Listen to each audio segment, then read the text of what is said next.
Yayo Herrero, gràcies per acceptar la nostra invitació a la Universitat de Vic avui i també al doctor Josep Lluís García Domingo, gràcies per ser aquí. I a tot el públic, gràcies a vosaltres, podem realitzar aquesta activitat que és molt, molt important al públic. Veiem que és en format presencial i també en línia. Diferents persones de centres de secundària, professorat amb estudiants de Badrones Escorial de Vic, també moltes persones de la Universitat de Vic, professorat, personal d'administració i serveis i estudiants dels graus de Biologia, Biotecnologia, Enginyeria Mecatrònica, Màrqueting, entre d'altres graus. I també moltíssimes persones de públic en general que avui heu vingut i també, sobretot, us interessa poder participar en aquesta activitat escoltant a la doctora Yayo Herrero. La marquem dintre d'aquest projecte, Tertúlies de Literatura Científica, que s'organitza des del Vicerrectorat de Recerca, Transferència de Coneixement, també la Societat Catalana de Biologia, la Facultat de Ciències, Tecnologia i Enginyeries de la Universitat de Vic, i aquest projecte El fil invisible, que ens permet una reflexió des d'una mirada de gènere.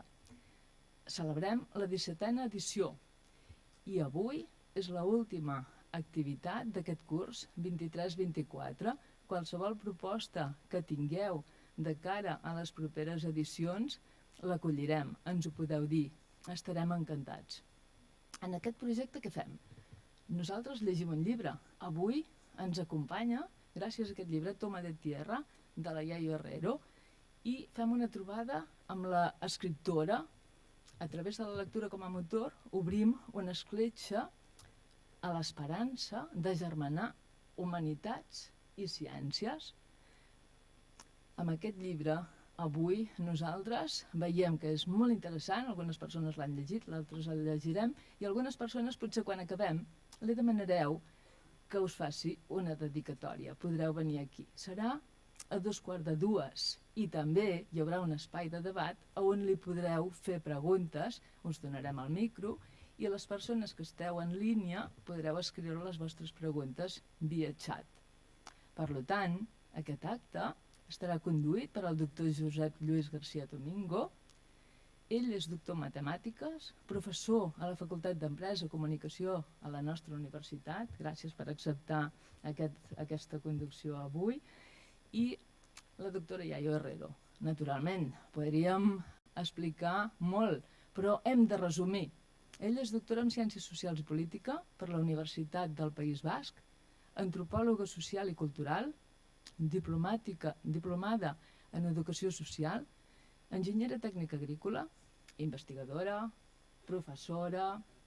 Veiem que és sòcia treballadora de Garua, és una referència en ecofeminisme, ecosocialisme, autora de diversos llibres i articles d'ecologia social. Amb molta il·lusió us escoltarem, us donem la paraula. Gràcies. Molt bé, gràcies Julita per la presentació, gràcies a tots vosaltres per ser aquí, gràcies a l'audiència, com deia la Julita, sense audiència no tindria cap sentit que estiguéssim aquí nosaltres parlant. És un plaer i un privilegi tenir al meu costat la Yayo Herrero, la vida està sent molt amable amb mi, no hagués pensat mai que tindria l'oportunitat d'estar amb ella, doncs aquí estic, un matemàtic xerrant amb la Yayo i amb tots vosaltres davant. Per mi és un plaer i un orgull i realment un privilegi viure això. Hem creat 3 blocs, no? Parlarem de 3 blocs, una mica per organitzar la xerrada, el que ens explicava la Yayo, en 3 blocs, i abans de començar el bloc, un cop començat el bloc, no? El que farem és interpel·lar una mica el públic també per demanar-vos a vosaltres alguna qüestió molt senzilla, només es tracta de reaccionar amb alçada una mica per saber què penseu, què opineu i tenir una mica de referència de quins són les vostres opinions, d'acord?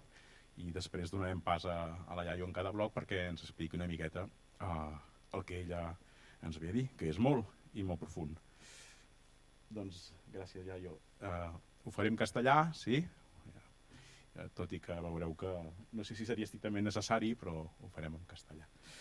Bien, vamos a hablar, gracias Yayo por estar aquí con todos nosotros, vamos a hablar en el primer bloque un poco del tema de la crisis ecosocial, del modelo capitalista y de mal desarrollo. Esta palabra mal desarrollo que usas generalmente y que me gustaría que nos explicaras un poquito. Antes de empezar, como decíamos, vamos a hacer una pregunta a nuestro público para que a mano alzada ellos mismos nos digan quién de ellos están ahora mismo, creen que están pisando la tierra de manera ligera. Fijaros la pregunta, ¿eh? O sea, quién de vosotros pensáis que estáis pasando por la tierra pisando de manera ligera, que es el título de nuestra charla? Manos arriba, ¿quién lo opina? Bueno, por ahí alguna mano. Bien. Pues esto no es un examen, no os preocupéis, ¿eh? Vuestras respuestas. La cuestión es que al final de la charla seguramente muchos de nosotros valoraremos esto de otra manera, ¿eh? Por lo tanto hay una evolución en función de lo que nos explique Yayo. No os preocupéis, no es ningún examen, como decía. Una pregunta más allá y ya empezamos. Digamos, ¿cuántos de vosotros os planteáis, dejáis de hacer algún tipo de actividad para evitar la huella que va a dejar esta actividad encima de nuestro planeta? Algunos os planteáis estas cuestiones, veo unos cuantos brazos aquí, por lo tanto, todo esto va en buen camino. ¿Bien? Bueno, sobre esta pregunta, id pensando ¿cuáles son estas actividades? ¿Qué actividades dejáis de hacer o modificáis, si queréis, para evitar dejar una gran huella, una gran pisada en la tierra? Porque después hablaremos de estas cuestiones, ¿vale? Fantástico, pues empezamos con ello, ¿sí? Mira, yo soy profesor de matemáticas, como decía Julita, y generalmente lo que me pasa es que mis alumnos, ante un problema de matemáticas, me dicen, ¿qué tengo que hacer? Entonces yo siempre respondo lo mismo, párate, no hagas nada. No tienes que calcular nada, no tienes que solucionar nada, tienes que pensar y reflexionar. Entonces, el primer bloque, vamos a intentar reflexionar, vamos a seguir tus reflexiones sobre este tema de la crisis ecosocial, del modelo capitalista del mal desarrollo. En tus charlas, en tus libros, sueles hablar de crisis ecosocial y eres muy crítica con la palabra desarrollo. Una palabra que generalmente tenemos tendencia a asociar con unos cuantos adjetivos que quizá no sean los más adecuados. Por ejemplo, adjetivos o conceptos. Por ejemplo, el desarrollo generalmente se plantea como una necesidad, ¿no? Tenemos una necesidad de desarrollarnos, ¿no? ¿Hasta qué punto esto es necesario? Me pregunto yo. La segunda cuestión que te quería comentar, ¿no? El desarrollo también a veces es muy identitario. Países desarrollados, países subdesarrollados. Esto también a mí me genera conflictos, identificar en función de estas cuestiones del desarrollo. Y por último, por supuesto, tenemos la costumbre, o mala costumbre, entiendo, de asociar desarrollo a tecnología, a progreso tecnológico.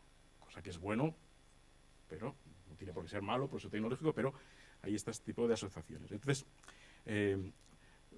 sobre esta cuestión, ¿cuál crees tú que es el modelo actual de mal desarrollo y por qué este modelo no es un modelo de buen desarrollo? Bon dia a tots i totes. Vull agrair aquesta invitació i especialment a Julita Oliveras per la seva atenció i cura. No puc parlar català, però lo entenc molt bé. Així espero que en aquest diàleg us expresseu com vulgueu, ¿no? Ya sigo en castellano porque no soy capaz de decir mucho más, ¿no? Pero bueno, quería saludaros, muchísimas gracias por la invitación, para mí es un placer poder estar aquí, voy a intentar responder en los ratos que tenemos a estas cosas que planteaba Josep Lluís, a quien también le doy las gracias por la preparación, por la presentación, por un ratito que pasamos ayer también con Lluís, que fue maravilloso y tuve la posibilidad de compartir, ¿no? Bueno, yo voy a empezar compartiendo como 3 cosas que a mí me han llamado la atención últimamente, en el último año, y que querría poner en contexto, ¿no? En primer lugar, no sé si os acordáis que el año pasado hubo un incendio tremendo en Grecia, no es el único sitio donde hay incendios tremendos, pero a mí me sorprendió que el año pasado en Grecia hubo un incendio que duró semanas, y cuando entrevistaban a las personas de extinción de incendios, a los bomberos, ellos decían que se encontraban ante un incendio, ya no saben ni qué generación ponerle, ya vamos por la 5ª o 6ª generación, que son incendios que ellos decían que son básicamente inapagables. Es decir, el hecho de la sequía, del aumento de las temperaturas y también las dinámicas de cambio y los usos del territorio hacen que haya veces que los incendios que se están viviendo tienen unas tremendas dificultades en ser apagados, ¿no? Lo que me sorprendió muchísimo o lo que me llamó la atención un montón de aquel incendio es que solamente se apagó cuando vino una tormenta brutal, una tormenta de estas a las que se le pone el nombre. La tormenta se llamó Daniel y fue una tormenta que descargó una cantidad de agua impresionante en Grecia, ¿no? En aquellos días previos a la tormenta, cuando los servicios de meteorología estaban explicando más o menos que iba a venir todo este temporal, les pasaba una cosa, y era que cuando hacían los cálculos para saber cuál era la precipitación que iba a caer, ellos mismos decían: no sabemos dónde está el error, pero nos tenemos que haber equivocado, porque salía una cantidad de litros de agua tan brutal que les parecía que era imposible, pero no se habían equivocado, los cálculos estaban bien hechos. Y en Grecia, en apenas 3-4 horas, cayó en la parte del centro de Grecia, en la región de Volos, que es el lugar en donde se producen la mayor parte de los alimentos, cayó una cantidad de agua que fue equivalente a 3 años de lluvias en toda Grecia, ¿no? Esta misma tormenta, Daniel, fue la que provocó la rotura de las presas en una ciudad de Libia, y en la rotura de estas presas sucedió algo parecido a lo del Katrina, y hubo una riada absolutamente brutal en la que murieron en el acto 10.000 personas y a día de hoy continúan otras 10.000 desaparecidas, ¿no? Esto en nuestros medios de comunicación tuvo mucho menos reflejos, porque nuestros medios de comunicación, yo voy a defender que son racistas, y les preocupa mucho más lo que les pasa a algunas personas y mucho menos lo que les pasa a otras, como si viviéramos en sociedades en donde unas vidas valieran más que otras. Esto lo retomaré después, ¿no? Un segundo elemento que quería, es mucho más cercano, tiene que ver con el agua, ¿no? Sabemos que la comunidad científica nos dice que en la península ibérica el problema y la incidencia del cambio climático se van a plasmar sobre todo en un proceso de menor disponibilidad de agua. Un proceso que habla de la sahelización del sur y del este de la península, pero también de la mediterranización del norte, ¿no? No voy a explicaros aquí ni hablaros de sequía porque lo tenéis bien claro. Estamos en uno de los territorios que en este momento está más afectado por una sequía que ya es estructural, que es plurianual y que pone en riesgo muchísimas cosas. Quiero recordar que somos un 65% de agua, nuestro cuerpo es un 65% de agua, y que no hay nada de lo que necesitemos que no requiera de grandes cantidades de agua. Esto lo retomaremos también después, ¿no? Pero yo vivo en Cantabria, soy madrileña, he vivido la mayor parte de mi vida en Madrid, pero desde hace 5 años vivo en un pueblo muy pequeño de Cantabria, donde supuestamente no hay tantos problemas de agua, pero también los hay. El verano pasado y el anterior hemos tenido un déficit de precipitaciones también muy grande, y lo que ha sucedido es que es una zona donde se vive mayoritariamente de la ganadería extensiva, es decir, donde hay ganaderos y ganaderas que sobre todo durante el periodo de la primavera y el verano sueltan los animales en los pastos que son comunales para que allí se alimenten y beban. Lo que ha sucedido es que los 2 últimos años, al final del verano, los y las ganaderas han sacrificado animales, y han sacrificado animales porque no hay agua que corra en los regatos del monte que los animales puedan beber, ¿no? En Cantabria también el verano pasado sucedió, quizás hayáis oído hablar de esta enfermedad porque se ha dado en diferentes lugares del Estado español. Lo que sucedió fue que sobre todo las vacas se enfermaron con una enfermedad que se llama fiebre hemorrágica epizootica, y bajo ese nombre lo que hay es la picadura de un insecto que lo que hace es enfermar al ganado vacuno, provocándoles una hinchazón y la aparición de unas llagas terribles en la boca y en la lengua. También hay una enfermedad parecida que se llama enfermedad de la lengua azul, y lo que hacen es que los animales enferman de tal manera que no pueden comer y terminan teniendo importantes problemas para sobrevivir, y cuando sobreviven lo que se produce es unas dificultades enormes en el desarrollo de sus cuerpos, que en términos ganaderos se traduce en lo que se denomina una menor producción, ¿no? Esta enfermedad la provoca una mosca, un insecto, que habitualmente no pasaba de la región de Andalucía hacia el norte, pero que en los últimos años, con los cambios de temperatura, con el alargamiento del verano y la disminución de las precipitaciones, son insectos que están empezando a anidar, empezando a criar en otros territorios, ¿no? Y por último, quería hablar también, quería llamaros la atención, ha aparecido también en los medios de comunicación muy recientemente, todo el fenómeno que tiene que ver con las tractoradas y las movilizaciones de trabajadores y trabajadoras del campo en toda Europa y también dentro del Estado español, ¿no? Tractoradas que en muchos casos tienen que ver con un aumento terrible de los precios de todos los insumos que se necesitan en la tarea agrícola, aumentos de precios de fertilizantes, aumentos de precios del diésel, aumentos de precio cuando se habla de ganadería, de los cereales y de los alimentos del ganado, aumentos de precio que están directamente relacionados con la crisis ecosocial y con las consecuencias de esa crisis ecosocial. Hablamos de un planeta que tiene límites físicos. En nuestro planeta hay límites en todo, es decir, nuestro planeta es un planeta finito en el cual no se pueden extraer y utilizar cosas ilimitadamente simplemente porque se agotan. Y en este momento lo que nos encontramos es con un declive en la extracción de energía fósil, que era una energía finita que se ha utilizado como si no hubiera mañana durante algunos decenios, sobre todo los últimos 80 años, hasta llegar a dinámicas de agotamiento de la extracción de ese petróleo de calidad, en un mundo que podría decirse que come petróleo, porque hoy la producción industrializada de alimentos, también el funcionamiento de las ciudades, el modelo de transporte es directamente dependiente de una energía fósil que declina, ¿no? Estos aumentos de precio hacen que las personas que producen alimentos tengan enormes dificultades para poder mantener en términos económicos en pie las mal llamadas, luego comentaré de esto desde mi punto de vista, o bien llamadas porque realmente son explotaciones que destruyen en este momento la naturaleza, pero como yo creo que deberían llamarse, tienen dificultades para mantener en pie las granjas y los lugares en donde se producen alimentos, y la consecuencia inmediata es que las subidas de precios que no pueden controlar porque están controladas en mercados internacionales, se traducen de forma inmediata en una disminución de los salarios, en un empeoramiento de las condiciones de vida y en el hecho de que mucha gente de la que hoy trabaja en el sector primario esté siendo literalmente explotada en sus formas de trabajo. Podríamos hablar de las jornaleras del campo, pero podríamos hablar probablemente de las personas que cerca de aquí están trabajando en los mataderos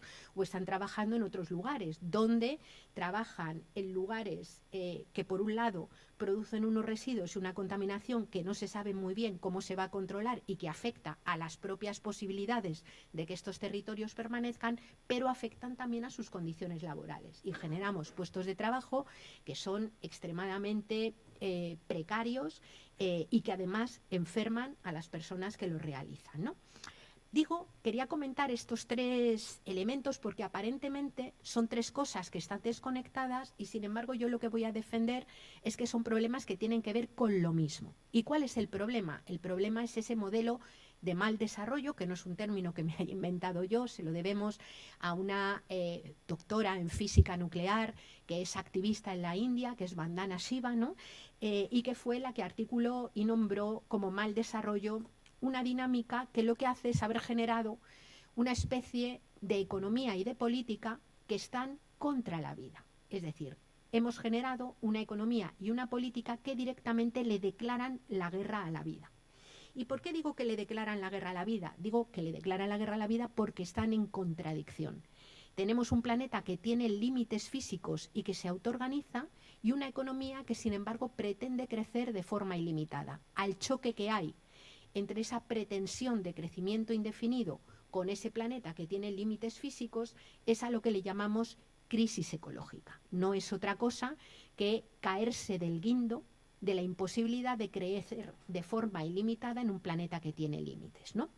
La Agencia Internacional de la Energía, que es un organismo desde luego cero sospechoso de ecologista, reconoció que en el año 2006 se había alcanzado lo que se denomina pico del petróleo convencional, que es ese momento en el que por cada barril de petróleo que se extrae en cualquier lugar del mundo se encuentran reservas que lo puedan sustituir, ¿no?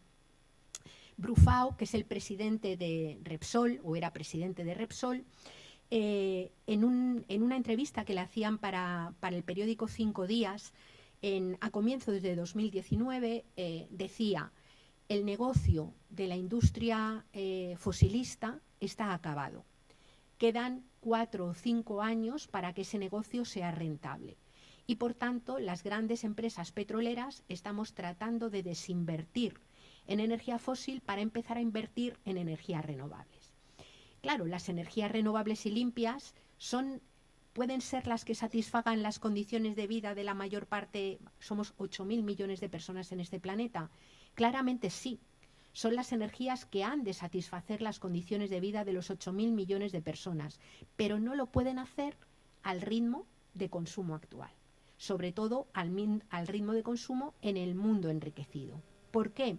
Fundamentalmente porque todas las energías renovables y limpias no tienen la capacidad energética que tenía el petróleo que se extraía hasta hace 10 o 15 años, porque el petróleo que se extrae ahora es un petróleo mucho menos rentable energéticamente, porque el bueno, por así decir, ya se ha agotado, ya ha sido extraído. Y por otro lado, porque para poder generar energía a partir de energías renovables y limpias hacen falta otros minerales. Para poder fabricar molinos y placas solares hace falta cobre, litio, platino, neodimio, disprosio, tantalio, vanadio, indio, galio, cobalto, es decir, una enormidad de minerales de la corteza terrestre que también son finitos. Algunos de estos minerales ya han alcanzado también sus picos de extracción, como es el caso del cobre, y otros, nos dice la ingeniería química, que lo alcanzarán en los próximos años, ¿no? Por tanto, cuando estamos pensando en hacer el despliegue de las energías renovables y limpias, hemos de hacerlo, pero pensando cuánta energía necesitamos, cuántos minerales hay para poder generar esa energía, cuántas personas somos y a cuánto tocamos. Es decir, la transición energética no es simplemente cambiar unas energías por otras, sino repensar el conjunto del modelo energético. Es decir, ¿para qué necesitamos la energía? ¿Cuántas personas tenemos que usarla y a cuánto tocamos, ¿no? Este es un elemento que me parece también clave, ¿no? Si hablamos de cambio climático y hablamos de declive de energía y de minerales, podemos entender por qué nuestra crisis no es solo una crisis ecológica y decimos que es una crisis ecosocial. Porque lo que está en riesgo no es solamente lo que le pasa a los ecosistemas o lo que le pasa a los animales no humanos o lo que le pasa a las plantas, a los minerales. Lo que está en riesgo, lo que está en juego, es lo que nos pasa a todas las personas, ¿no? En este momento hay un brutal desequilibrio entre los países de lo que llamamos el norte global y lo que llamamos el sur global. Llamamos norte global a los sectores de la población enriquecida, es decir, somos norte global las personas más privilegiadas de los países ricos y también son norte global los ricos que hay en los países empobrecidos.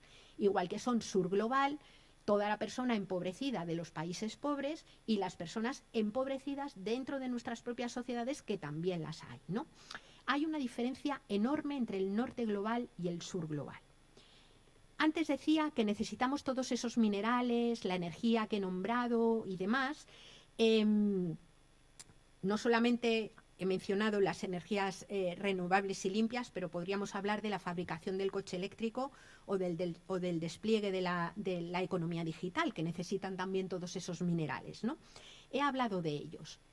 Y resulta que todos, absolutamente todos los países que hoy llamamos países ricos, son países que no tienen ni minerales, ni fuentes energéticas, ni producen los alimentos, ni tienen recursos pesqueros para cumplir lo que se consume dentro de sus países ricos. ¿De dónde viene la mayor parte de los minerales, de la energía, de la pesca y de los alimentos que se consume, por ejemplo, en la Europa rica? Sería también el caso de Japón o de Estados Unidos. Os voy a nombrar los países y os van a sonar un montón. Irán, Irak, Libia, Venezuela, Colombia, Ucrania, Rusia, Argelia, Nigeria, el Sáhara. Es decir, estamos hablando de una serie de países que son los países que están funcionando como grandes minas al servicio del mundo rico, que son los que tienen los recursos que hacen falta para sostener los modelos de mal desarrollo Y se da la circunstancia de que todos estos países son países que en este momento están sumidos en profundos conflictos.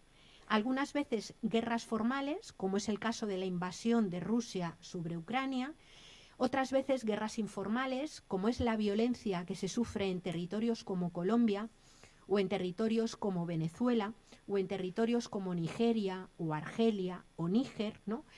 Violencia que tiene mucho que ver con las empresas extractivistas, normalmente de países enriquecidos, y con muchos de los ejércitos de los países ricos que están desplegados en esos países para asegurar la transferencia de esas materias primas al mundo rico. Os pongo un ejemplo, ¿no?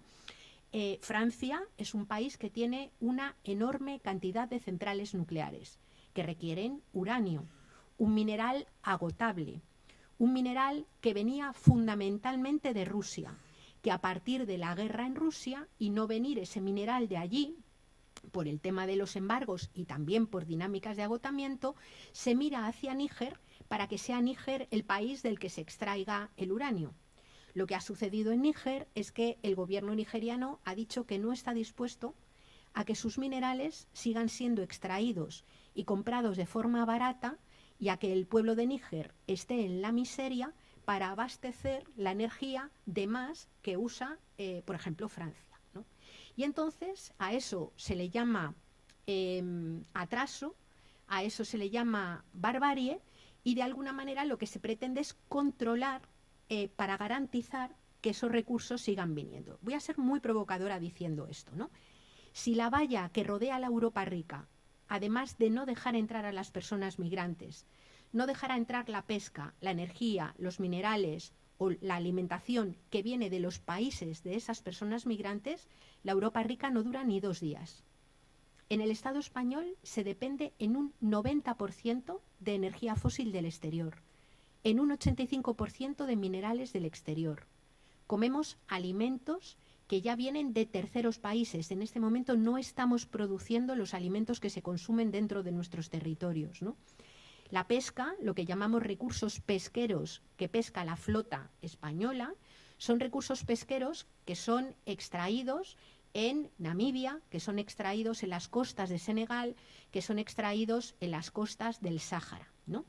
Es decir, esto es importante tenerlo en cuenta para pensar de qué hablamos cuando hablamos de transición ecológica justa y de qué hablamos cuando estamos hablando de los problemas migratorios. De lo que estamos hablando es de un proceso de expulsión de gente que se ve forzada a abandonar sus países porque los territorios en los que viven o han sido esquilmados o han sido deteriorados o están sufriendo en medida las olas de calor y las sequías procedentes del cambio que genera o agudiza el cambio climático que tampoco han contribuido en gran medida a generar, ¿no? Dentro de los países enriquecidos viene a suceder algo parecido. En los países enriquecidos nos encontramos con que hay sectores de población que está viviendo en condiciones extremadamente injustas. Yo no me voy a referir a las personas que solemos denominar excluidas, me voy a referir a personas que hoy tienen un trabajo y no llegan a fin de mes, que tienen un empleo y no llegan a fin de mes. Me voy a referir a las personas jóvenes que terminan una carrera universitaria, que hablan inglés, que han hecho un máster y que cuando encuentran un trabajo y les pagan por él 1.000 o 1.200 euros, con eso no llegan a pagar la vivienda que necesitan, viven en casas de sus padres hasta los 40 años sin querer o tienen que compartir piso sin desear compartir piso porque lo único que pueden pagar es una habitación que con frecuencia en las ciudades grandes les puede costar entre 400 y 600 euros. Estoy hablando de personas que no llegan a final de mes, que no tienen posibilidades de emprender un proyecto propio, personas, yo tengo una hija que tiene 30 años, personas que les gustaría, por ejemplo, ser madres o padres y no pueden hacerlo hasta edades mucho más avanzadas porque no pueden ni mantener una casa ni mantener una familia, ¿no?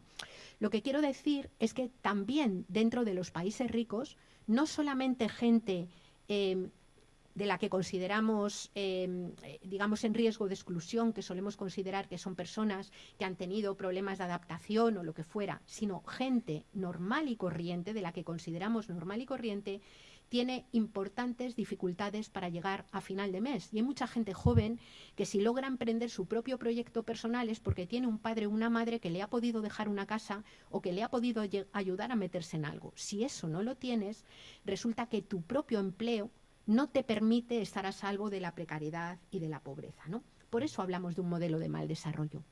Porque la idea del desarrollo, supuestamente, lo que venía a plantear o lo que venía a prometer es la garantía de condiciones de vida dignas para todas las personas en un determinado modelo económico. Y tenemos un modelo económico que cuando crece, en este momento crece, está destruyendo la propia base material para que sigamos vivos.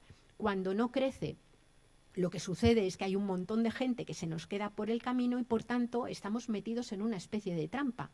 ¿Qué hacemos? Como cuando crece la economía, a no todo el mundo le llega, y cuando no crece estamos también ante un problema, ¿no? Por eso hablamos de crisis ecosocial y hablamos de modelo de mal desarrollo, y lo que abogamos de alguna manera es por la necesidad de tener que construir una forma distinta que garantice condiciones de existencia dignas a todo el mundo, ¿no? Muy bien, ha quedado clarísimo. Ha sido un retrato demoledor de nuestra sociedad, de nuestro modelo. En fin, no nos vamos a quedar aquí, vamos a seguir el camino. Vamos a entrar en el segundo bloque, donde vamos a tratar el tema de la transición ecosocial, que tú ya has apuntado aquí, la necesidad de esa transición ecosocial, y también hablaremos de ecofeminismo. Antes, pero, volvemos a interpelar al público, a hacer tan solo una pregunta, a mano alzada, como decíamos antes. La pregunta es muy sencilla. ¿Cuántos de vosotros estáis familiarizados o conocéis el término ecofeminismo? ¿Alguien lo conoce? Bueno, bien, de acuerdo, gracias. Bien, también os quería plantear que os pensaréis, os he puesto un ejercicio para después, ¿no? Después me diréis qué actividades hacéis o dejáis de hacer para evitar pisar demasiado la tierra, para no dejar una huella. También os comento la necesidad de que me vayáis pensando en activistas, en personas. ¿Qué activistas ecologistas conocéis? Y luego lo ponemos en común. Ahora no podemos, pero luego hablaremos de ello. ¿De acuerdo? Bien, pues como decíamos, te proponía hacer un alto en el camino para reflexionar, para pensar. Ya lo has hecho, ya lo hemos hecho. Tu retrato, como decía, ha sido demoledor y provocativo, pero necesario, entiendo. Y ahora nos toca un poco establecer hacia dónde debemos ir, hacia dónde debemos transitar. Es decir, debemos en el momento de coger la brújula y el mapa y decidir cuál es el camino que vamos a hacer a partir de nuestro análisis y reflexión inicial, a dónde nos vamos a dirigir. Entonces la pregunta es muy clara. ¿Qué transición nos propone Yayo Herrero? Y si también es el ecofeminismo parte de esta transición, de esta respuesta que tú nos propones. Gracias. Bueno, quiero empezar planteando que siempre que me piden que hable del momento que estamos viviendo, yo digo siempre que en realidad hablar del momento que estamos viviendo es como supone hacer como una especie de pequeño ejercicio de amargura, ¿no? Mirar esa realidad que es la que nos está describiendo la comunidad científica, que es la que están describiendo todos los informes que habitualmente manejamos, ¿no? Y creo que es un ejercicio que hay que hacer. Decía un poeta, Jorge Rietzmann, que es imposible salir de un pozo si alguien previamente no sabe que está en él.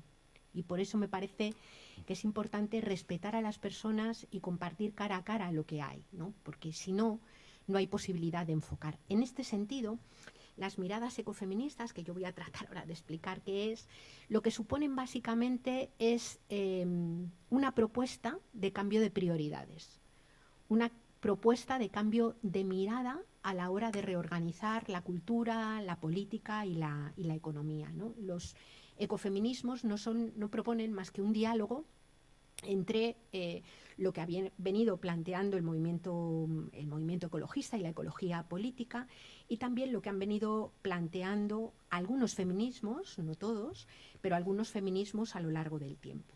Y la mirada ecofeminista se basa en hacerse y reflexionar sobre una pregunta inicial, ¿no? ¿Qué es lo que sostiene la vida humana? O dicho de otra manera, ¿qué es lo que hace que cualquiera de las personas que estamos aquí hayamos podido llegar vivas desde el día que nacimos al día de hoy? O dicho de otra manera, ¿qué es lo que no hubiera podido faltar para haber llegado vivas y vivos al día de hoy? Y tenemos que reconocer dos importantes dependencias materiales. En primer lugar, decimos que somos seres radicalmente ecodependientes, ¿Qué quiere decir esto? Pues que nuestra especie, la especie humana, es una especie que se inserta en una trama de la vida de la que forma parte. Una trama de la vida formada por aire, por agua, por tierra, por microorganismos, por plantas, por animales, que interaccionan entre sí, y es precisamente esa interacción la que garantiza la posibilidad de la vida. Hace muchos miles de años en nuestra atmósfera no había oxígeno y por tanto no podía haber seres humanos. La propia evolución hizo que en la atmósfera se conformara una concentración suficiente de oxígeno, dice el poeta, como para respirar 13 veces por minuto, ¿no? Que es lo que necesitamos respirar los seres humanos. Hizo también que apareciera una capa de ozono que permite que no se filtren los rayos del sol que nos causan cánceres. Aparecieron fenómenos como la fotosíntesis, que es como la gran tecnología que permite la vida, es el único proceso que permite que se capte la energía del sol y se convierta en vida, ¿no? Y nosotros y nosotras formamos parte de toda esa trama de la vida. Voy a decir algunas cosas que os van a sonar a perogrullo, pero quiero decirlas porque muchas veces se nos olvida, ¿no? Los seres humanos, decía antes, somos un 65% de agua. Desde fabricar un par de pantalones hasta producir nuestros alimentos necesita agua. Y el agua no la fabrica nadie. El agua la produce un ciclo natural que es el ciclo del agua. Los seres humanos hemos podido alterar ese ciclo de agua, pero no lo podemos controlar ni dominar a voluntad. Los seres humanos necesitamos energía que se produce en centrales nucleares, que se produce en una central hidroeléctrica, en un parque eólico o en una refinería de petróleo. Pero para que eso se produzca, previamente hace falta petróleo, carbón, gas natural, hacen falta minerales que de nuevo nadie ha producido. En realidad, la Organización de Países Productores de Petróleo deberá denominarse países extractores de petróleo, porque lo que hacemos los seres humanos es extraer minerales que ya existían, no los producimos. Esto es importante tenerlo en cuenta, porque si no lo tenemos en cuenta, no somos capaces de entender que no hay tecnología posible sin naturaleza, no hay economía posible sin naturaleza y no hay vida humana posible sin naturaleza. Este es un primer elemento que nos aboca a pensar que si esa naturaleza tiene límites físicos, es bastante torpe describir o componer economías que topan con esos límites físicos, ¿no? Y que arriesgan el hecho de que cosas que necesitamos, como el agua, como los minerales, la podamos agotar, digamos, sin pensar en ya no las generaciones futuras de dentro de 300 años, sino las generaciones, insisto, mi hija tiene 30 años, tengo un nieto de 2,5, las generaciones de mi hija y de mi nieto, ¿no? Pero además los seres humanos tenemos una segunda dependencia. Además de ser ecodependientes, los seres humanos somos interdependientes. Unas personas dependemos de otras. Esto viene dado por el hecho de que habitamos y vivimos encarnados en cuerpos que son vulnerables. ¿Qué quiere decir que un cuerpo es vulnerable? Un cuerpo es vulnerable porque es un cuerpo necesitado.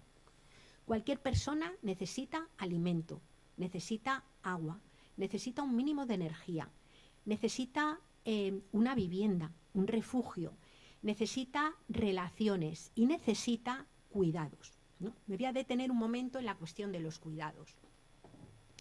Es obvio que una criatura recién nacida no sobrevive si nadie la cuida en sus primeros años de vida. Estamos hablando de muchas horas de dedicación para garantizar el alimento, el sueño, levantar, asear, acostar. También horas de dedicación de abrazar, besar, porque hasta para amarnos a nosotras mismas y respetarnos a nosotras mismas, las personas lo hacemos en función del reconocimiento que otras hacen de nosotras, ¿no? Pero pensemos, por ejemplo, en el momento de la vejez. Podemos llegar a ser personas muy mayores, en las sociedades llamadas desarrolladas llegamos a tener una alta esperanza de vida, a veces tan alta que los últimos años de vida transcurre en un entorno de tremenda vulnerabilidad. Hay mucha gente mayor que no se puede ni levantar, ni acostar, ni vivir, ni prepararse los alimentos, ni bañarse por ellas mismas. Van a necesitar de nuevo una enorme cantidad de trabajo de otras personas que hay alrededor para poder llevar la vida diaria. Pensemos en las personas diversas funcionales. Según cuál sea la naturaleza de la diversidad funcional, hay quien no puede vivir estando sola o solo. Pensemos, por ejemplo, en los momentos de enfermedad. Incluso una persona en una edad joven atravesamos momentos de enfermedad donde necesitamos a otras personas, ¿no? Lo que quiero decir con esto es que a lo largo de toda la vida, pero sobre todo en algunos momentos del ciclo vital, es imposible vivir si no hay otras personas que se ocupan de nosotras. Esto a lo que nos lleva es a comprender que una vida individual, una vida humana sola, es literalmente inviable. Es imposible que alguien cumpla todo su ciclo vital solo o sola, ¿no? Por eso decimos que la vida es radicalmente interdependiente y cada vida individualmente solamente puede prosperar si interactúa con la naturaleza para obtener todo lo que hace falta para mantener la vida, y si hay interacción en una comunidad, en una sociedad, entre personas, garantizando que la vida se atiende, ¿no? Lo que ha sucedido a lo largo de la historia es que quienes mayoritariamente se han ocupado del cuidado de los cuerpos vulnerables han sido y son mujeres. No desde mi punto de vista porque las mujeres estemos mejor capacitadas para ocuparnos de otras personas, sí, obviamente para gestar y para parir, pero desde que una persona nace hasta que una persona muere, todas las personas tienen capacidad y potencia para ocuparse del cuidado de otras. Y cuando digo personas me refiero también a instituciones, es decir, el cuidado de la vida es una responsabilidad que a mi juicio ha de ser una responsabilidad compartida, ¿no? Sin embargo, vivimos en sociedades donde ocuparte de mantener viva a la gente ni siquiera es denominado trabajo. Cuando se hacen las encuestas de población activa, se llama población activa a la persona que tiene un salario, y a lo mejor a esas personas que denominamos amas de casa, que han podido estar 50 años de su vida ocupándose 24 horas al día de garantizar las condiciones de vida en el ámbito familiar, a esas personas se les llama población inactiva. Y se considera que lo que hacen no es trabajo, y de hecho esa tarea está invisibilizada, ¿no?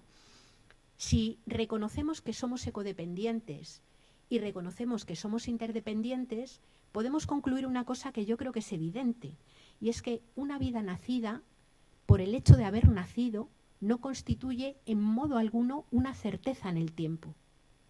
Una vida nacida es una vida posible, y que esa vida posible se transforme en una vida cierta a lo largo del tiempo depende de esa interacción constante con la naturaleza para producir alimentos, energía, vivir, todo lo que hace falta para estar vivo, y se dé en un entorno en donde unas personas interactúan con otras para garantizar que la vida exista.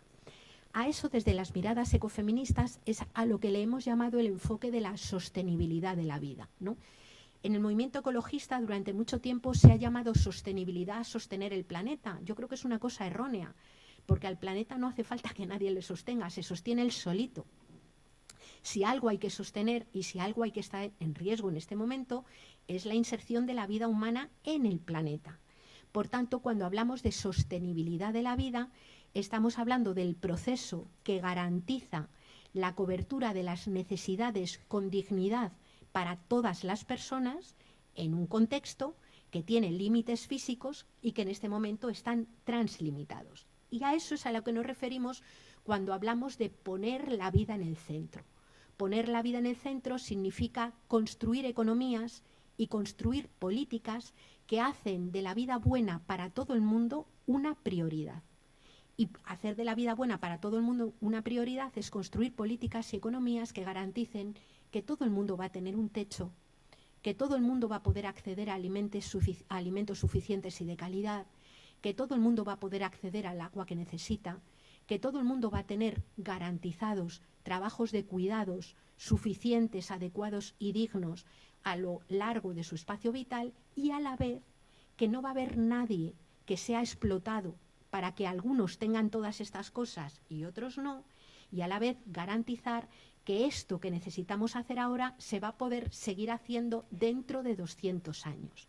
Eso es para mí el esquema, digamos, del enfoque de la sostenibilidad de la vida, y esto es lo que venimos planteando fundamentalmente desde las miradas ecofeministas, que lo que vienen a suponer es otra forma de entender, por ejemplo, el urbanismo, otra forma de entender la producción de alimentos, otra forma de entender las leyes que organizan la vida en común, otra forma de entender la fiscalidad, otra forma de entender la investigación, porque básicamente tiene otras prioridades. La prioridad ya no es un desarrollo abstracto en el que crezca la economía sin preguntarnos a costa de quién crece y para quién crece, sino que la prioridad es esa radical protección y conservación de la vida. Entonces, entiendo que cuando hablamos de transición ecosocial justa, ¿no?, hablaríamos de justicia siempre que pongamos la vida en el centro de nuestras decisiones. Es tan sencillo y tan complicado. Claro, o sea, nosotras hemos, en algunos trabajos que hemos venido haciendo, y afortunadamente cada vez se viene extendiendo en mayor medida, cuando hablamos de transición ecológica justa, ecosocial justa, estamos hablando de un proceso planificado, deseado y compartido que priorice la garantía de condiciones de existencia dignas para todas las personas en un contexto ecológico que ya está translimitado, que compartimos con el resto del mundo vivo y que hemos de conservar, ¿no? Es tan fácil y tan difícil como eso, ¿no? Luego, cuando hablemos más adelante de cuáles son las propuestas, veremos que en realidad hay mucho avanzado y mucha propuesta hecha y no es tan difícil, y lo que falta más bien es un importante cambio cultural y la voluntad política de hacerlo. Ahora entraremos en este tercer bloque. Antes, fijaros siempre como Yayo utiliza el término trama de la vida. Siempre. O sea, la vida no va sola.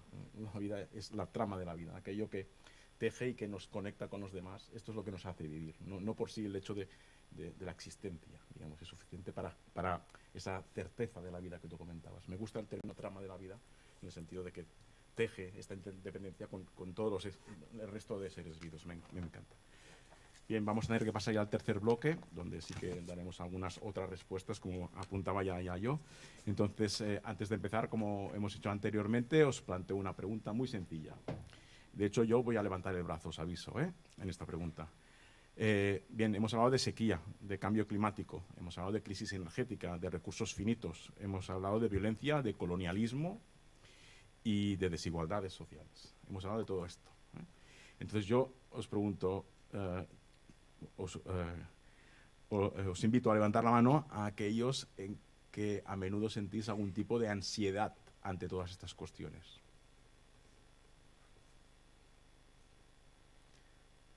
Bueno, veo bastantes manos. Esto no, es bueno. Yo lo que estoy viendo es bueno. Antes no ha habido una mano levantada cuando hablábamos de si pisábamos ligeramente la tierra, y esto que decir, la gente es consciente de que sus acciones tienen consecuencias. Esto es muy bueno. Y ahora muchas manos aquí levantadas con ansiedad. No es bueno que tengamos ansiedad, pero sí es bueno que la respuesta sea que estamos responsabilizados y nos preocupan estas cuestiones. Por eso decía que es bueno. Bien, entonces la segunda pregunta, también para levantar la mano, es ¿cuántos de vosotros habéis tirado ya la toalla respecto a estas cuestiones que aquí estamos tocando? ¿Alguien ha tirado la toalla ya? Levanta la mano. ¿Quién ha tirado la toalla?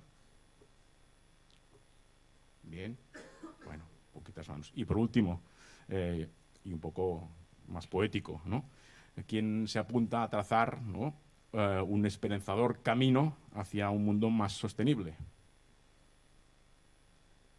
Bueno, eso yo veo aquí un montón de compromiso.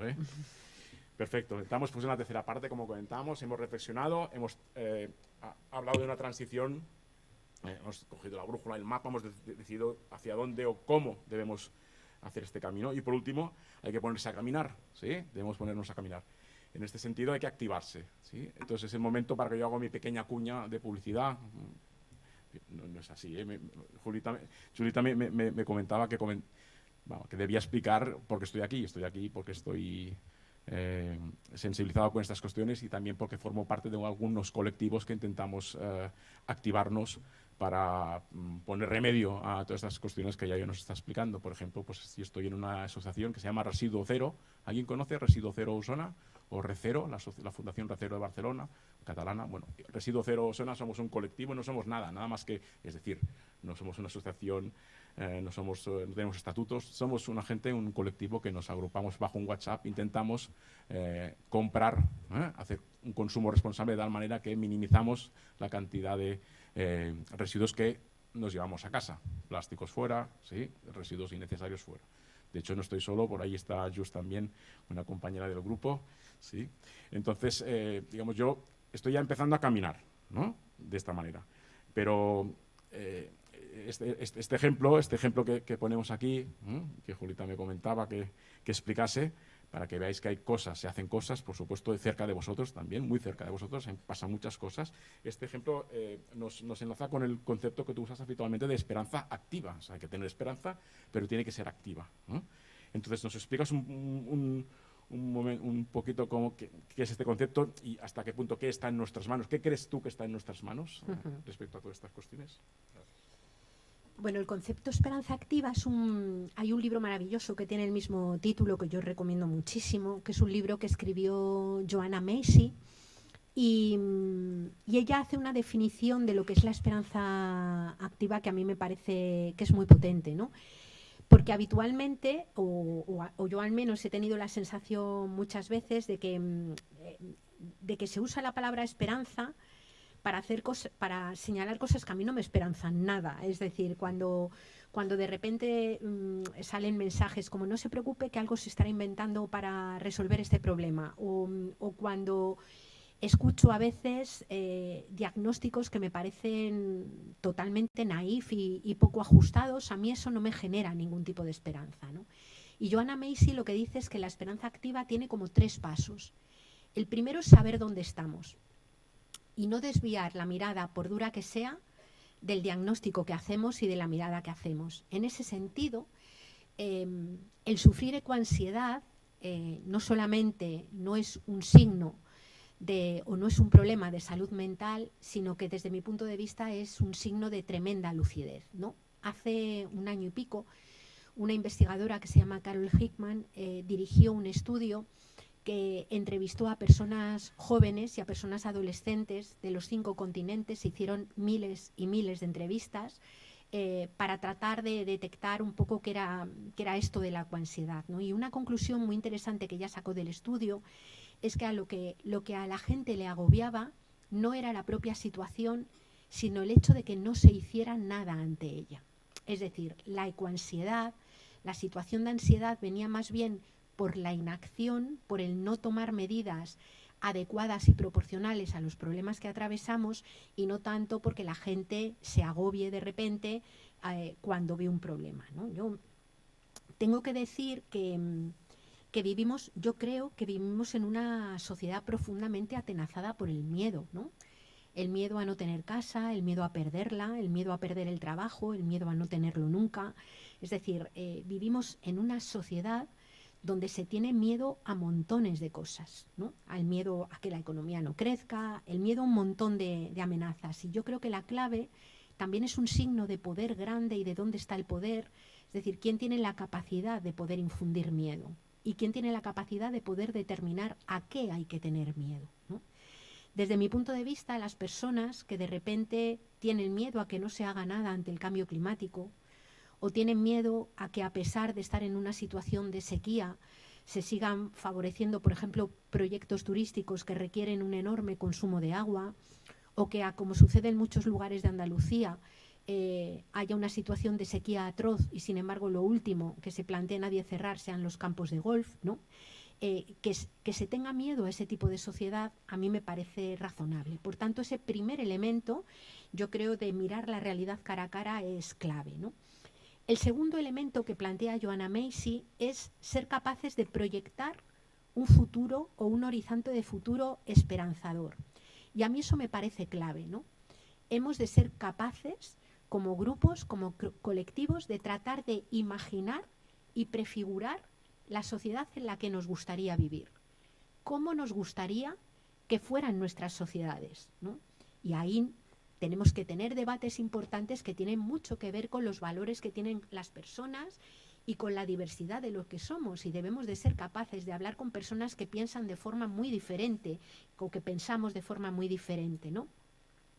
Yo, por ejemplo, en mi caso, aspiraría a un mundo en el que no haya violencia, a un mundo en el que no tengamos miedo a sufrir violencia ni en la calle, ni en nuestras propias casas, ¿no? Como les pasa también a muchas personas, mayoritariamente mujeres, ¿no? A un mundo en el que lo básico para sostener la vida pueda estar garantizado, a un mundo en el que no tenga que invertir todos los días 12 o 14 horas diarias en un trabajo que a lo mejor no me gusta, ni siento que sea lo que deseo hacer y no tenga tiempo para poner otros proyectos vitales en marcha.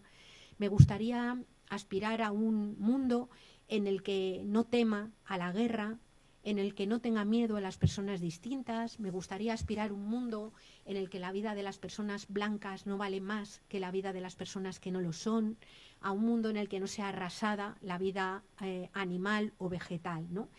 Y si aspiro, digamos, a un mundo así, a un mundo también con tiempo suficiente para el disfrute, con tiempo suficiente para poder vivir una vida buena, y soy capaz de prefigurarlo con otros y otras, soy capaz de imaginarlo, el tercer elemento que plantea Joanna Macy es ponerse en marcha hacia ello. Es decir, ir haciendo ya cosas que nos conducen hacia eso que queremos vivir o eso que queremos ser, ¿no? Yo añadiría a lo que dice Joanna Macy que la clave está en no hacerlo solas y solos. Es decir, a mí me parece que nos jugamos mucho en tener comunidad, en tener colectivo con el que podamos hacer todo este camino, ¿no? Esto suena tremendamente ideal y naif, pero son muchísimas las cosas que ya se están haciendo en esta línea, ¿no? Josep Lluís hablaba de red cero o de residuos cero, es decir, hay mucha gente trabajando en ver cómo poder tener un mundo con mucho menos plástico, con muchos menos residuos de todo tipo.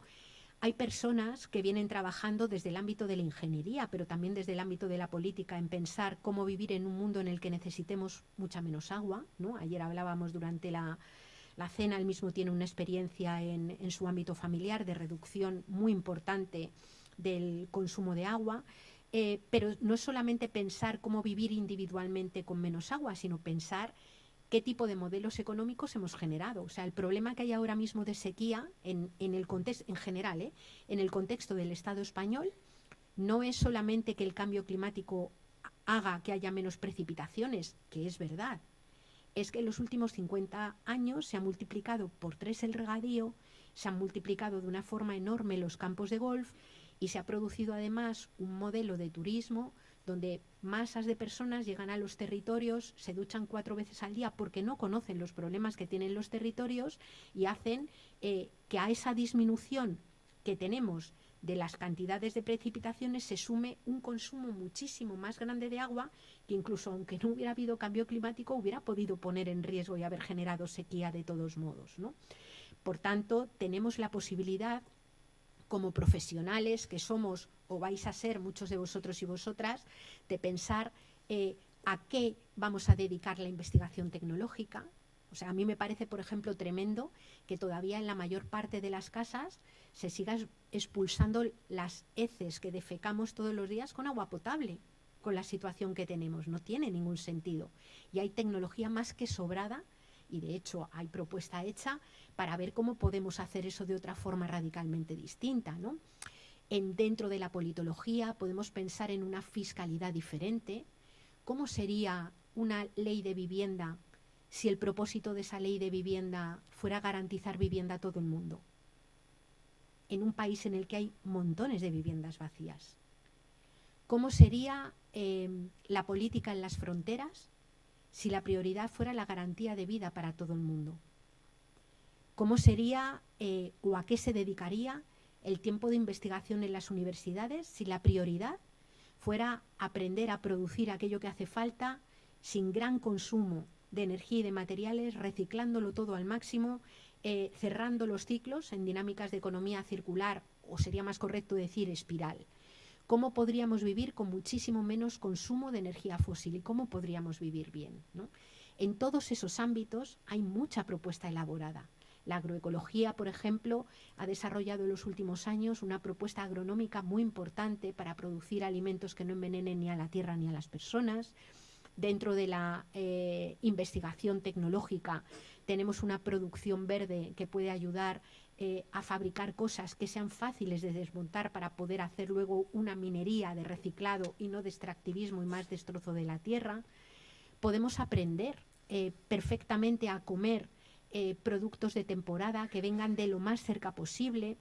Podemos perfectamente pensar en una reorganización del modelo urbano de tal manera que a partir de la edificación y de la rehabilitación energética de la edificación, a partir de la generación de ciudades que puedan ser mucho más policéntricas, a partir de cambiar el modelo organizativo y pensar la reorganización del territorio desde la perspectiva de las bioregiones, podamos organizarlo de otra forma diferente, ¿no?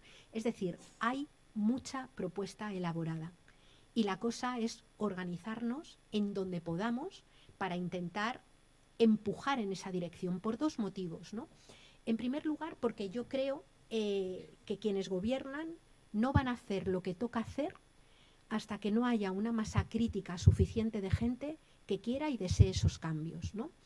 Y cuando digo una masa crítica no me estoy refiriendo al 90% de la población. Hay un estudio muy interesante que dice que casi todos los cambios grandes y drásticos que se han producido en las sociedades han requerido aproximadamente entre un 3,5 y un 5% de gente activa que los desease. No es tanto. Es decir, es posible trabajarlo. Por eso la educación es también una herramienta central, y cuando hablo de educación no me refiero solo a las escuelas o a las universidades, me refiero también a la educación que se hace desde los movimientos sociales, desde los medios de comunicación. Ahí también hay mucho hecho. Hay gente que está participando en medios de comunicación alternativos. En los últimos años, digamos, el crecimiento de un periodismo muy comprometido, que de alguna manera está poniendo sobre la mesa proyectos de radio, de televisión, de prensa ya no tanto escrita, porque no hay muchos medios para prensa escrita, pero sí de prensa online, están haciendo un trabajo impagable para tratar de formular otras preguntas e iluminar, digamos, rincones oscuros que es preciso mirar y que es preciso revisar, ¿no? Es decir, hay mucho camino hecho, mucho trabajo hecho. Yo llevo muchísimos años dedicándome a la formación y a la educación, y cada vez que vuelvo a un sitio donde he estado 4 o 5 años anteriores, 4 o 5 años antes, me encuentro con un montón de gente organizada que ha creado desde cooperativas de consumo hasta supermercados cooperativos, que está tratando de empujar dinámicas de economía social y solidaria, que ha puesto en marcha medios de comunicación alternativo, grupos de discusión en muchos lugares, asociaciones de padres y madres de alumnos y alumnas que están tratando de trabajar también porque el propio currículo que se estudia dentro de las escuelas incorpore al menos las preguntas que hay que hacerse, ¿no? Es decir, hay mucho camino hecho. Yo diría que para imaginar también es importante tener memoria. Vosotros y vosotras compartisteis aquí con Marina Garcés, muchas de vosotras imagino, y Marina suele decir una cosa que a mí me encanta, y es que no hay imaginación sin memoria. Y cuando decimos que no hay imaginación sin memoria no nos referimos a que haya que buscar soluciones en el pasado. Primero, porque es imposible volver al pasado, y segundo, porque hay muchas cosas del pasado que son muy indeseables y no queremos reproducir. Cuando digo que hace falta memoria es porque es importante saber que durante cientos de miles de años los seres humanos vivieron pegados a la tierra y con los recursos que había dentro de la tierra, ¿no? Y aunque se suele decir que fue una vida siempre de barbarie, la historia, la arqueología, la prehistoria nos muestra que, si bien es verdad que hubo pueblos que se articularon en dinámicas violentas, hubo muchos otros que durante muchísimo tiempo vivieron bien y vivieron en unas condiciones de dignidad. Algo habrá que aprender de ellos, ¿no? O podemos aprender también, la memoria es necesaria para saber cómo ha sido posible que colectivos y pueblos que han pasado por circunstancias tremendamente hostiles hayan sido capaces de sobrevivir a ellos, ¿no? Cuando hablamos del miedo y de la ecoansiedad, podemos ver que, si bien es verdad que la humanidad en su conjunto nunca se ha enfrentado a un colapso global, las humanidades y los pueblos se han enfrentado a muchas circunstancias hostiles y han sabido salir de ellas. Han sabido salir de ellas con colaboración, con trabajo y con apoyo mutuo, ¿no? Yo creo que, o a mí me parece, que una cosa fundamental es trabajar también la cuestión de las identidades, ¿no? Y la identidad, dice Bruno Latour, que una cuestión importante a trabajar es también la identidad terrestre, la identidad de formar parte de la Tierra, ¿no? A mí siempre me ha llamado muchísimo la atención el hecho de cómo es posible que muchas de las personas que más hablan de patria y que más hablan de identidad Son personas que no tienen ningún tipo de problema para arrasar el territorio, para venderlo, para destrozarlo, como si lo que somos y nuestra identidad de pertenencia a un lugar no fuera también una identidad que tiene que ver con la cultura que se ha desarrollado en interacción con ese lugar. No me entra en la cabeza, yo cada vez que oigo a algunos señores de estos ultramontanos que se ponen cascos y cabalgan en caballos, hablar de la patria, digo, ¿cómo se puede hablar de patria y a la vez destruir las fuentes de agua, a la vez destruir el territorio, destruir los bosques, que son lo único que han hecho que podamos tener las identidades culturales que tenemos, que han configurado nuestras canciones, nuestra lengua? A mí no me entra en la cabeza y creo que es un concepto que es dañino, ¿no? Al final las identidades también son terrícolas, también son terrestres, y son identidades interdependientes, porque no hay posibilidad de garantizar esa fantasía de la individualidad que promete que cada individuo se hace a sí mismo y se mantiene a sí mismo. No. Cada persona, cada individuo depende de la tierra, depende de animales, depende de plantas, depende de microorganismos y depende de muchísimas otras personas. Y por tanto a mí me parece que un elemento clave de la esperanza activa y de lo que podemos hacer ya es desde luego no estar solas. Nos podemos integrar en donde nos dé la gana, desde un grupo ecologista hasta una asociación feminista, hasta Red Cero, hasta una asociación, me parece que ayer me hablabais de Plana Viva, ¿no? Sí, por una Plana Viva. Por una Plana Viva, un partido político, un sindicato, una asociación de padres y madres de alumnado, lo que sea, pero son tiempos desde luego para no estar solos y solas. Fantástica reflexión final. El que quiera tiene la oportunidad de implicarse en muchas actividades diferentes. Y si no las conocéis, preguntad, buscad, porque están ahí. Y os están esperando. Se necesita gente, se necesita juventud como vosotros que aporten todos estos valores que estamos aquí poniendo sobre la mesa. Muchas gracias. Es el momento ahora de las preguntas, de los comentarios. Si alguien quiere comentar alguna cosa, le daremos un micrófono. Y sí, es que como estamos conectados y hay gente online, pues necesitamos... Aquí un micrófono, aquí, perdona. Sí. Mientras se me olvidó saludar a las personas que están conectadas online y nada, deciros que muchas gracias por estar conectadas y que también, bueno, pues agradezco mucho vuestra presencia. Os recuerdo que primero os voy a preguntar por aquellos dos ejercicios que os dejé abiertos, pues si queréis participar, si no, no. Uno es si puedes poneros algún ejemplo de actividad que tú modifiques o dejes de hacer para no impactar, ¿no? En la tierra. Y la segunda, si te acuerdas de algún activista ecologista que conozcas. Si es que no y no te pasa nada, ¿eh? Bueno, yo no quería hacer ninguna pregunta y luego te contesto si eso. Que yo simplemente quería decir que, bueno, que la vida se va a la mierda directamente. Porque básicamente en el mundo se rige por intereses, ¿vale? Y no son nuestros intereses, sino son los intereses de arriba, ¿no? Y nosotros solo somos, bueno, puntitos en la tierra. Y antes he dicho que había tirado la toalla porque pienso que la esperanza está muy lejos, ¿no? Porque simplemente nosotros o sea, ya desde el punto personal, no nos miramos a nosotros mismos ni hacemos como mucho nada, ¿no? Por aportar nada a la tierra, ¿no? Sino que básicamente a diario la estamos destruyendo con pequeñas cosas. Simplemente, ¿no? Pues vas por la calle y ves una persona que, bueno, toma un café para llevar y tira el vaso al suelo. O las cacas de los perros, por ejemplo, ¿no? En vez de dejarlas en los suelos, ¿no? En los suelos no en la vía, en la vía urbana, sino a veces vas por el campo, ¿no? Y es preferible, ¿no? Que la dejes en el suelo a que no la recojas con una bolsa y tires la bolsa, ¿no? Por estos pequeños puntos, simplemente, bueno, yo pienso que tendremos que hacer un trabajo propiamente con nosotros mismos a nivel personal y luego quizás si nos ajuntáramos en grandes masas, quizás llegaríamos a una esperanza activa en el futuro, Vale, no conozco ningún activista porque no sé. Bueno, y la otra pregunta era... No, si tienes algún ejemplo de actividad donde tú... Bueno, mira, intentas una cosa muy básica, ¿no? Lo que decías tú del agua en casa o sí. Bueno, yo antes me duchaba y sí que es verdad que te recreas, ¿no? Bueno, que ahora me ducho también, ¿eh? Pero, no, pero que antes me duchaba y me recreaba y el agua iba corriendo y tal.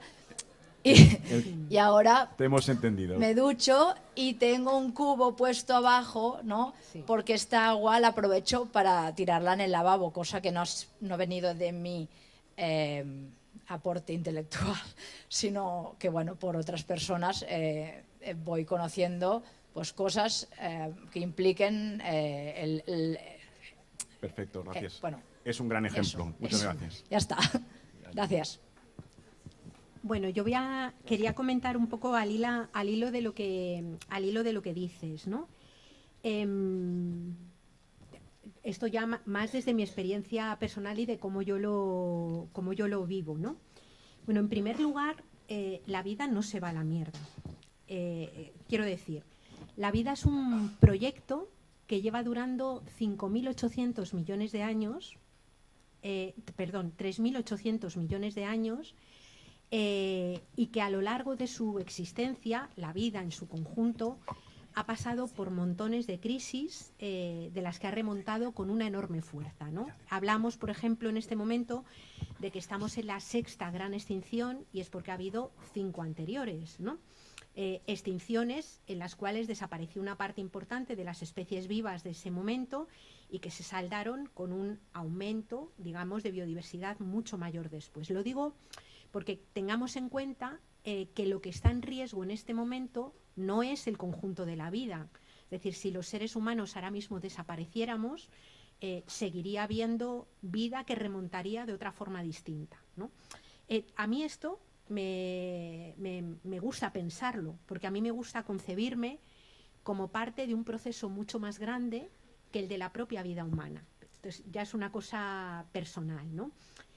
Por otro lado, incluso si pensamos en términos de vida humana, en este planeta, o sea, hay muchas personas que viven como nosotros y muchísimas más que no viven como nosotros.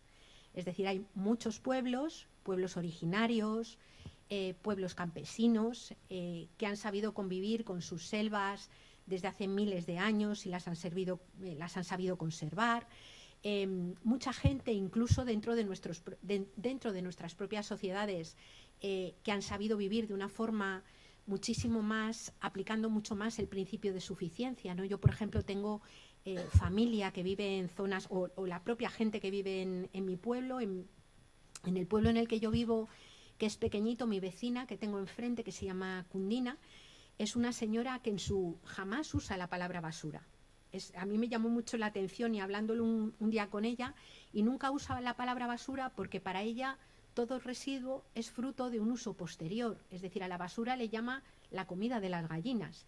Lo que quiero decir es que, en mi opinión, hay muchísimas personas que tenemos una conducta muy destructiva y muchas otras que no, ¿no? Entonces, no generalizaría el hecho de que todo el mundo sea todo el mundo al que le da igual lo que le pase a la tierra, al que le dé igual lo que le pase a la naturaleza. Afortunadamente, y para mí, si es un motivo de esperanza activa muy grande, es el conocer gente que tengo alrededor u otras personas que viven en otros lugares que mantienen y están comprometidas y que son muy conscientes de esa relación con la tierra, ¿no? Estoy muy de acuerdo con lo que planteabas cuando decías lo de mirarnos a nosotros y nosotras mismas. Es decir, hacen falta cambios sociales y también cambios personales, ¿no? En mi opinión, las dos cosas van de la mano. En mi opinión, porque ha sido mi propia práctica, ¿no? Yo, algunos de los cambios más grandes que he hecho, los he hecho, como tú decías muy bien, imitando a otras personas que lo has visto hacer y dices, ostras, pues esto lo hago yo también. Y a la vez, otras cosas han sido, pues, haciendo una reflexión más introspectiva de decir, bueno, ¿qué puedo hacer yo o cómo cambio esto, ¿no? Entonces, estoy totalmente de acuerdo, yo no lo había dicho, me parece muy importante que lo apuntes, esa necesidad también de reflexión y de introspección y de con otros y otras y en contacto con ellas hacer ese tipo de cambios, ¿no?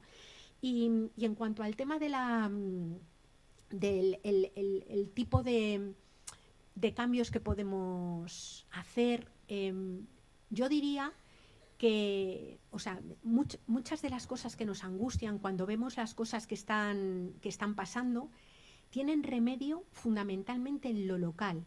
Es decir, tenemos una política global o una economía global que es muy destructora, pero la destrucción se hace en lugares concretos, en lo local, ¿no?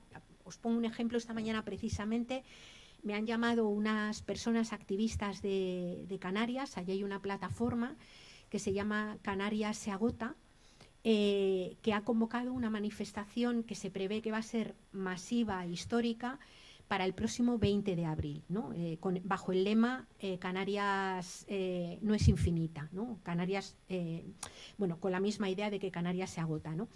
Y están haciendo esto pues porque están viendo que el modelo productivo de Canarias, que está muy centrado en el tema del turismo, está provocando un problema tremendo con el agua. En Canarias ya hay que llevar el agua en barcos desde hace un montón de tiempo. Y luego, por otro lado, está generando unos puestos de trabajo. Me contaban al hablar con ellos, dice, es que los chavales y las chavalas que están viniendo aquí a trabajar en el turismo y que están trabajando aquí, alquilan balcones. Es decir, no pueden alquilar una casa, alquilan un balcón, ¿no?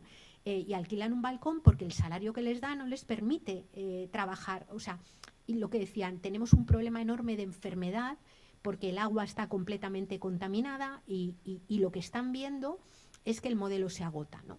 Entonces, me llamaban fundamentalmente porque el día 11 se pusieron en huelga de hambre 6 personas, llevan ya 7 días sin comer. Esta vez para parar 2 nuevos proyectos turísticos, uno que se va a hacer en La Tejerita y otro en el puertito de, otros le llaman el puertito de Adeje, ¿no? 2 proyectos turísticos nuevos, ¿no? ¿Qué quiero decir con esto? Que a veces hay cosas de las que hacemos que en el primer momento no caen bien. No sé si sabéis que hace unos meses un grupo de activistas de Rebelión Científica, que son fundamentalmente personas que están haciendo sus doctorados o que son profesores y profesoras en la universidad, tiraron agua teñida con remolacha en la puerta del Congreso de los Diputados, ¿no? Tiñeron de rojo. El agua, vamos, a las 2 horas estaba limpio porque en cuanto le dieron 4 manguerazos se fue el agua que no era inocua, no había teñido, pero les detuvieron en ese momento y les detuvieron primero bajo acusación de terrorismo. Después se quitó la acusación de terrorismo y ahora permanecen detenidos con una acusación que tiene que ver con el deterioro al patrimonio, un patrimonio que ya ha dicho los técnicos que lo han revisado que no se ha deteriorado, y una sesión en el Congreso de los Diputados que los propios diputados y diputadas han dicho que no se vio interrumpida, ¿no? Pero están pendientes y les piden varios años de cárcel. Lo que quiero decir es que a poco que miremos alrededor, estamos viendo gente que se está implicando de formas muy distintas. Algunas bajo dinámicas de desobediencia civil, no voy a contar aquí los riesgos que se corren a veces bajo la desobediencia civil, ¿no? A veces bajo dinámicas de activismo y otras veces de ponerse a hacer cosas, ¿no? Lo que quiero decir es que al final cuando haces cosas en el territorio hay cosas que mejoran. En mi pueblo teníamos un problema grande con los bosques y ha habido una intervención de un montón de gente directamente con el tema del río y del bosque, y el río y el bosque está mejorando, ¿no? Es decir, hay posibilidad de frenar dinámicas que son destructivas. Y yo por eso la esperanza me parece que sí que está activa, porque es una esperanza que nos permite ir modificando, y al irla modificando perdemos mucho del malestar y mucha de la amargura que nos cuesta. Esto es mi experiencia, cómo yo lo vivo, y para nada pretende ni contrarrestar ni llamar la atención sobre que tu percepción no sea la adecuada, porque son temas muy subjetivos y cada cual tiene el derecho a verlo como quiera, ¿no? Pero yo lo veo y lo vivo así. Siguiente pregunta. Hola, gracias. aquí, sí. Vale. Bé, jo en primer lloc us vull donar les gràcies, Josep Lluís, la UBIC, tot el món que organitza, per aquesta activitat que la trobem molt interessant, molt necessària i que a mi personalment m'ha fet especial il·lusió. I després, primer he de fer els deures, veritat? T'he de respondre a les preguntes. Sí. No? Vinga, va. Però ràpid, Ràpid, vinga. Les meves activitats, no dutxar-me amb alegria, com ho feia abans, i mirar els meus actes de consum tant com puc. I en aquest sentit, jo tinc moltes referents en feminisme, impossible no dir el nom de Silvia Federici i d'Almudena Hernando, per exemple, però quant a activisme ecologista, ja no se me sent, però suposo que sí. Vale. Quant a activisme ecologista, jo vaig veure la llum quant a la sobirania alimentària llegint a Raj Patel. En castellà, Obesos y Famélicos, i després de Value of Nothing, Cuando nada vale nada. I aleshores, per introduir el tema de l'esperança i l'esperança activa, també vull dir una frase de Raj Patel, que és que votem cada vegada que fem un acte de consum, també en relació a les petites coses de cada dia. Aleshores, la meva pregunta, o les dues coses que volia comentar. La primera, perquè a més me toca molt directament quant a la meva feina, que treballé com a consultora en igualtat, és el temazo de los cuidados. Me paso al castellano. Sin los cuales la vida no se sostiene y se pone en compromiso la vida. Y además soy muy mala porque algunas fuentes no las recuerdo, aunque otras sí. Pero yo he leído en varias ocasiones que diversos estudios, además desde los años 60 o 70, que intentan valorar monetariamente los cuidados, incluso con la precarización de las retribuciones, si es que las hay, pues diversos estudios hablan de que si hubiese que remunerar los cuidados, supondrían entre el 40 y el 45% del Producto Interior Bruto. Es decir, claramente es uno de los pilares sobre los cuales se sostiene el capitalismo, porque es uno de los pilares de la acumulación y nadie los ve.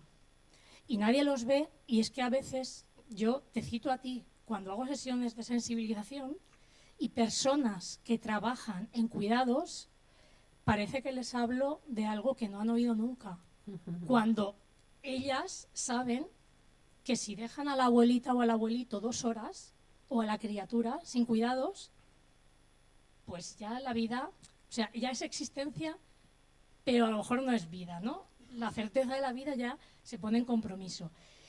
Entonces, o sea, yo creo que este es un tema que nadie se atreve a tratar con valentía, y la evolución de las políticas de igualdad creo que vamos, que es un poco una evidencia de esto. Y luego, para acabar, que yo me enrollo mucho, pues me voy de aquí un poco más contenta, no solo por venir a oírte, sino porque, oye, entre un 3,5 y un 5% de masa crítica, lo veo bien. Pensaba que era más. Es que era una de las preguntas que yo tenía aquí preparadas, ¿no? Después de oírte años y leerte y tal, me lo esperaba peor. Porque, claro, la cuestión es, ¿pero cómo vamos a conseguir esta masa crítica si los medios de comunicación, incluidas redes sociales, pues si esto está en manos del amo? O sea, ¿cómo vamos a derrotar al amo con las herramientas del amo, si no tenemos el control de nada de todo esto? Pero bueno, veo que esto no está tan mal. Bueno, ya está, gracias. Sí. Bueno, un montón, has nombrado a varias personas de las que para mí son claves, en concreto Silvia Federici, Almudena Hernando, es decir, la fantasía de la individualidad es de Almudena Hernando, y Silvia Federici es, yo diría, una de las pensadoras en este momento más importantes y más contundentes que hay, ¿no? Igual que coincido mucho con las personas que has nombrado, ¿no? El tema de los cuidados, que efectivamente es un temazo y es crucial, ¿no? Son los trabajos en el contexto del Estado español, son los trabajos de María Ángeles Durán los que en mayor medida han hecho esa contabilización, y efectivamente, contando con trabajos pagados como se pagan ahora, lo que les sale es el 40-40, que es de una forma muy precaria, les sale aproximadamente el tema del 40-45% del PIB, ¿no? Solemos decir que la economía convencional, y digo convencional porque es la capitalista, pero también el capitalismo de Estado de China o el capitalismo de Estado que se puso en marcha en los llamados países del socialismo real hace años, que la economía convencional pudiéramos utilizar para definirla la metáfora de un iceberg, ¿no? En un iceberg sabemos que la parte que flota por encima del agua es la más pequeñita, es lo único que se ve. ¿Qué se ve en la economía? Pues se ve el salario, las mercancías, lo que se compra y lo que se vende, es decir, todo aquello que tiene reflejo en las cuentas económicas del sistema. Pero por debajo, escondido, como en un iceberg con un tamaño mucho más grande y sosteniendo a flote lo que hay arriba, lo que hay es la extracción de materiales de la corteza de la tierra y bienes de la naturaleza que son denominados materias primas dentro del modelo económico, y está también la incautación de una enorme cantidad de horas de trabajo que se realizan sobre todo en el ámbito de los hogares y que son los que, entre otras cosas, fabrican una materia prima básica que es la mano de obra. Es decir, una criatura nace en una casa, se la cuida, se la atiende, se la educa, se la escucha, se la alimenta, y cuando sale al mercado de trabajo, ¿cuánto le está pagando la empresa? 800, 900, 1000 euros. Es decir, ¿se paga con eso lo que cuesta producir una persona? Ni de lejos, ¿no? Es decir, si no hubiera todas esas tareas que se hacen en los hogares, básicamente lo de arriba no funciona, ¿no?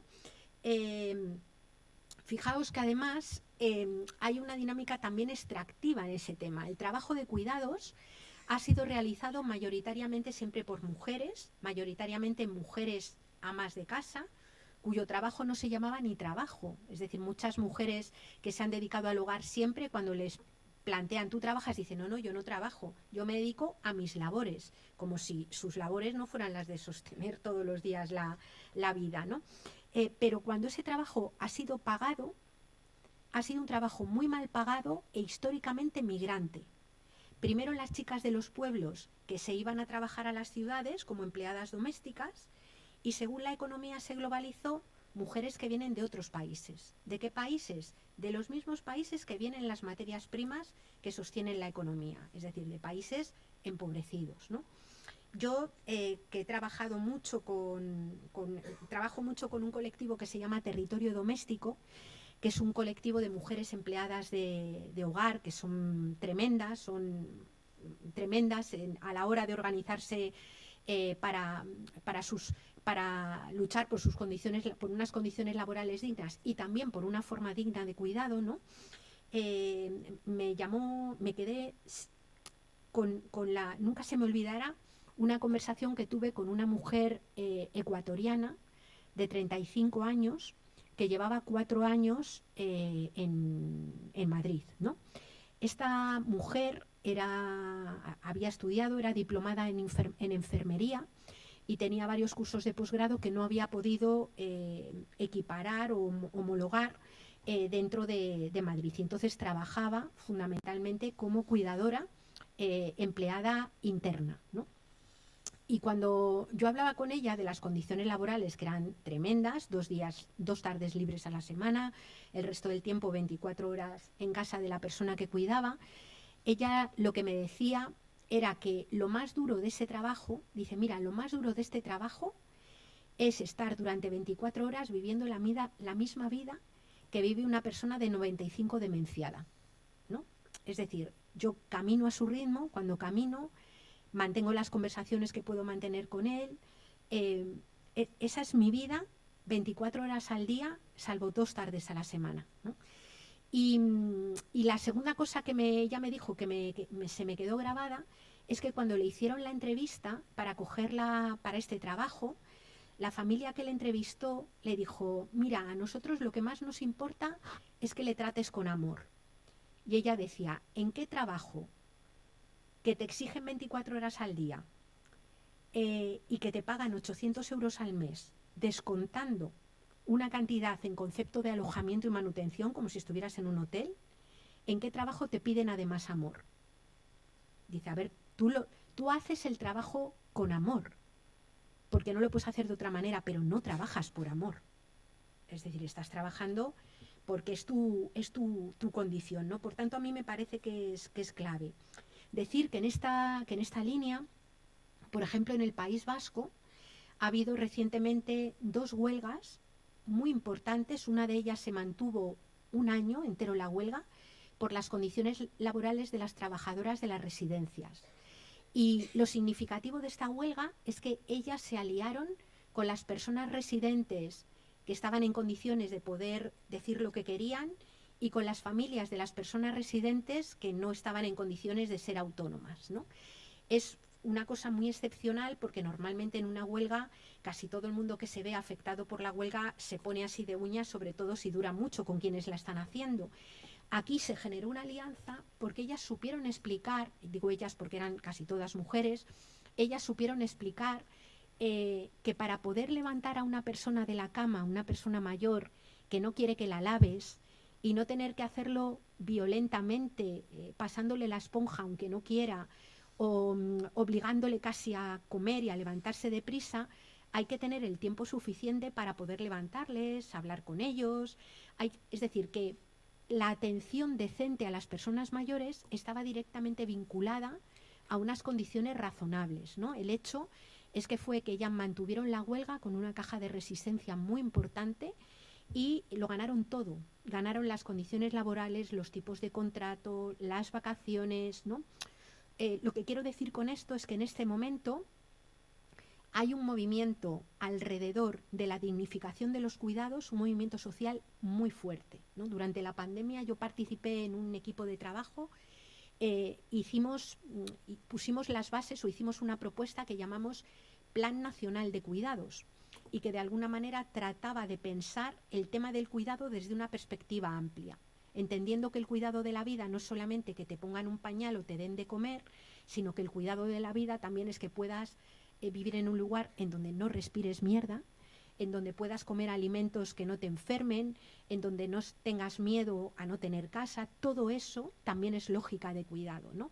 Hicimos ese proyecto que se presentó luego en el Congreso de los Diputados y está colgado en la red por si lo queréis ver. Bien, tenemos 2 peticiones más de palabra, no se ve una tercera por allí, pero se ha ido, es que no estoy... Aquí delante y aquí, ¿sí? Y con esto acabaríamos, ¿sí? ¿Alguien más? Aquí, bueno, adelante. Hola. Bueno, primer de tot, moltes gràcies, Iaio. És un plaer escoltar-te i... Bueno, sí, això. Gràcies. Jo volia compartir... Bueno, confiaré en les paraules de que entens el català, tot i que la meva veu em diu que no, però vaig a confiar en el que has dit i m'expresso millor. Jo, un dels meus àmbits en els que intento posar el meu granet de sorra és en l'àmbit laboral. Tinc el privilegi de poder treballar a la Universitat de Vic, tot i que crec que amb el meu grup de treball estem a la perifèria de la Universitat de Vic, però bueno, jo treballo a la càtedra d'Agroecologia i Sistemes Alimentaris i nosaltres crec que sabem que l'alimentació és un dels pilars fonamentals de la vida. Com a mínim cadascú de nosaltres s'alimenta 3 cops al dia, no? I depenem de les persones productores dia a dia molta estona, no? I sabem que hi ha maneres alternatives de poder-nos alimentar que siguin més sostenibles i que siguin més justes també socialment. Llavors, des de la càtedra estem treballant sobretot en projectes també. Ara tenim entre mans un projecte molt interessant de gènere que busca com poden ser vivibles i viables a nivell econòmic, però també a nivell de sostenibilitat de la vida als petits productors i les petites produccions agroecològiques, que per mi, lligant amb la segona pregunta, aquests són un dels grans activistes del nostre costat de casa, no? Que són els que estan preservant tot l'ecosistema i preservant un paisatge perquè pugui continuar sent productiu i ens pugui continuar alimentant, tot i que tot el sistema alimentari els estigui donant l'esquena. Llavors, per mi aquestes són, com per exemple el Serradet de Vernedes, que són uns productors que estan aquí al costat i que també porten els seus aliments cada dimarts al Mercat de Vic. I bueno, com deia, la meva part d'aportació és en l'àmbit laboral, el que passa que jo, com la majoria de les que treballem, doncs treballo 40 hores i això m'impedeix moltes vegades fer més en altres àmbits de la meva vida, perquè a nivell laboral el que ens porta al treballar, i el treballar sobretot 40 hores, és dedicar moltes hores i tenir poc temps per altres. No?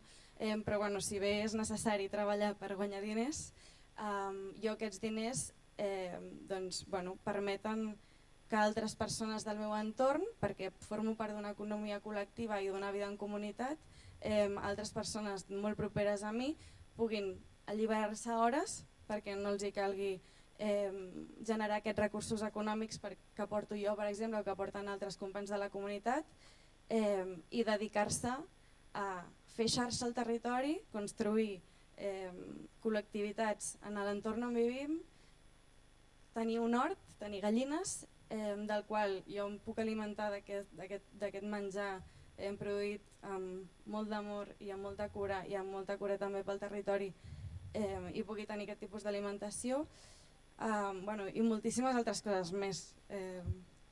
Sí, però crec que és important com portar també aquí alternatives diferents, que tampoc s'han comentat, i precisament si parlem d'esperança, també és sobretot això, i animar-vos a tothom que està aquí, que hi ha molta gent, doncs a informar-se sobre aquests temes també. I res més. Moltes gràcies. Gràcies. José, yo creo que hacemos las que queden y contesto todo junto para no confundir. Va, vinga, d'acord. Farem les preguntes juntes, les que queden, i així farem una darrera intervenció i ja està. Albert, endavant. Sigueu breu, sisplau. Sí. Primero darte las gracias, lógicamente, sobre todo por haberme descubierto entre tú y Marta Tafalla el concepto del ecofeminismo, porque cuando lo empecé a leer pensé, bueno, a ver, como macho alfa que soy, ¿no? Y luego digo, guau, y ahí hay mucho que aprender y la afectación. Intento hacer una pregunta concreta, porque aquí en este tema es muy fácil hacer una conferencia y después una pregunta. Yo respondo también a lo tuyo, a nivel de activarme yo, primero intenté activarme en el tema personal, cogiéndolo en positivo para pasar de la ansiedad a la acción, y me pongo cada mes un reto de qué hábitos cambio. A veces cambio hábitos muy grandes, hace 7 años me pasé a ser vegetariano, por ejemplo, a veces hábitos pequeños. Pero eso era lo fácil. Luego lo pasé a mi actividad más de pasión, aventura, cómo hacer impacto, ¿no? Y ahí está uno de mis héroes activistas, Enric Sala, ¿lo conoces? O sea, para mí, que es de aquí de Girona, ¿no? Y dijo que quería dejar de hablar de entierros del mundo y pasar a la acción, y ha salvado un montón de áreas en el mundo a través de su exploración. Y esto me llevó a aplicarlo en mi aventura. Y luego a mi trabajo, que es el liderazgo, ¿no? Y me paso al liderazgo, sobre todo empresarial, ¿no? Que es donde me pagan más, ¿no?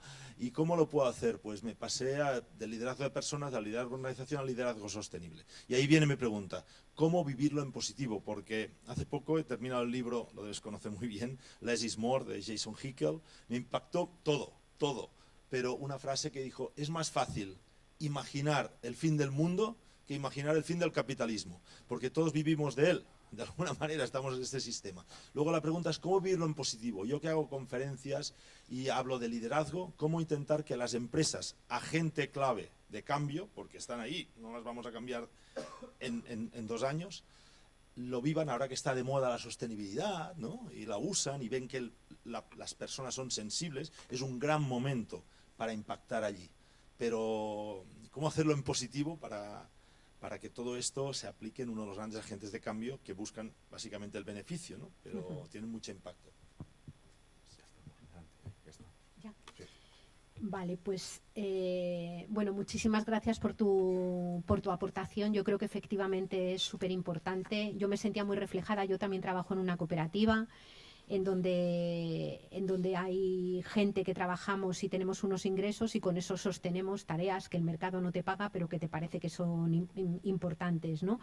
Y considero que es un camino donde además es perfectamente posible sentirte a salvo en un mundo hostil.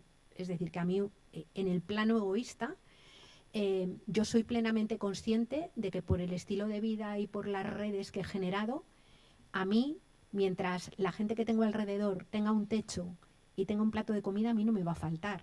Igual que a la gente que está conmigo le va a pasar. Quiero decir, es un concepto radicalmente distinto de la seguridad que te hace sentir muy bien y sentir bastante a salvo, ¿no? Yo creo que eso es importante. Por tanto, muchísimas gracias. Y en cuanto a lo que estabas tú señalando, Alberto,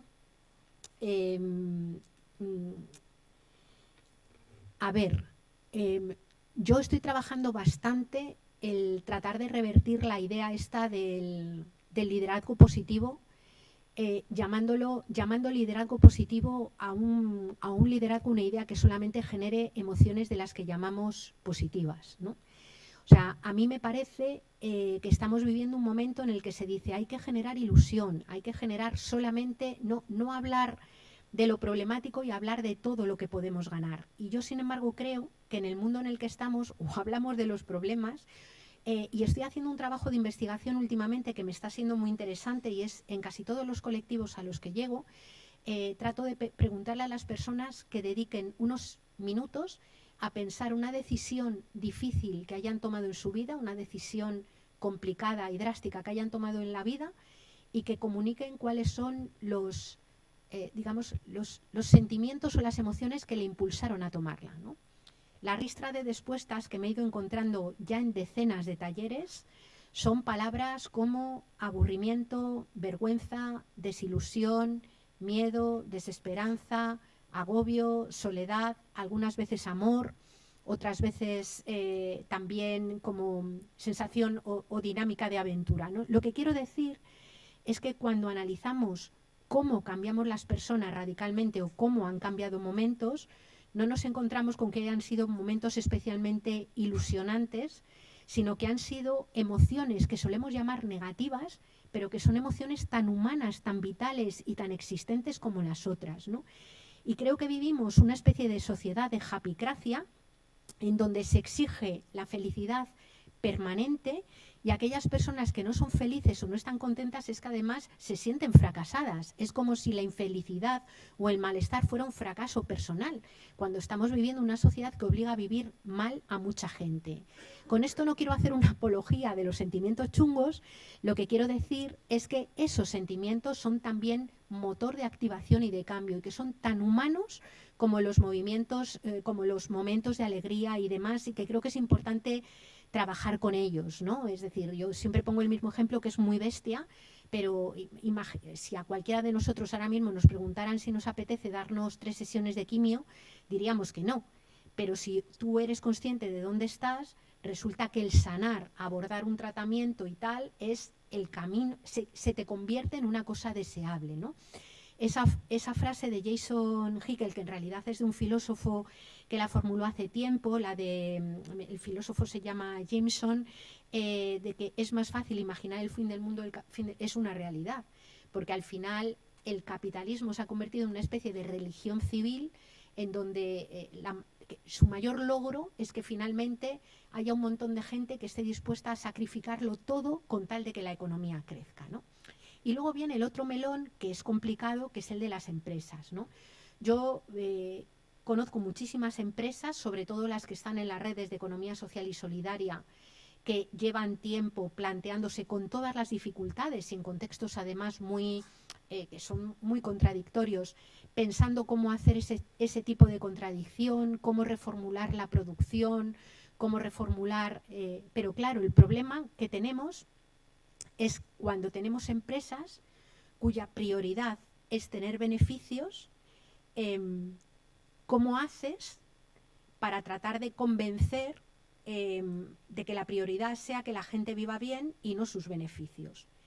Yo ahí voy a ser un poco... Creo que tiene que ver con lo que históricamente los movimientos sociales y políticos llamaron lucha de clases, y hay que asumir que hay algunas personas que están dispuestas a cambiar para garantizar una vida mejor para otros y otras que no.